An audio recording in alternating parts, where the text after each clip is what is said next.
Вопрос такой интересный. Мы, по сути, сейчас с женой разводимся, и вот у нас есть маленький ребенок. Какая удивительная ситуация. А мы, по-моему, уже штук 8 обсудили, да, таких? Ну и в чем там интерес? Ситуация удивительная для меня. То есть, учитывая то, что мы разъехались, она забрала ребенка там, и из-за того, что я его не вижу, я понимаю, что я от него очень сильно отдаляюсь. Потому что ребенок Да, маленький. а почему там, ты не можешь года. участвовать? Они далеко.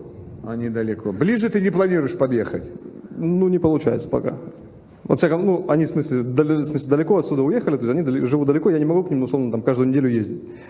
И вот эта история,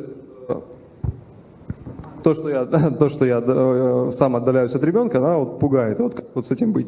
Вот хочется, да, красавчик, да, и стерляди отведать, и на чресло взгромоздиться. И хочется и с ребенком быть, и ездить неохота. А что ты от меня хочешь? Чтобы я тебя возил? Нет. К ребенку? Ну ты определи, что ты хочешь. Если ты хочешь участвовать в жизни ребенка, надо жить рядом. Если ты не хочешь участвовать в жизни ребенка, ты не будешь участвовать в жизни ребенка. А как? По WhatsApp попробуй воспитывать.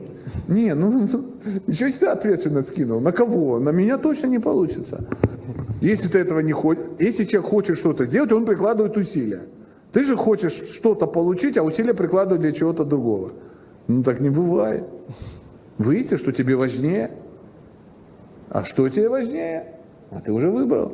Да, мы все тебя пожалели, что ты в ужасной ситуации не можешь. И ты сам не виноват. Это злой рок и судьба вас развели с ребенком. Да нет, конечно.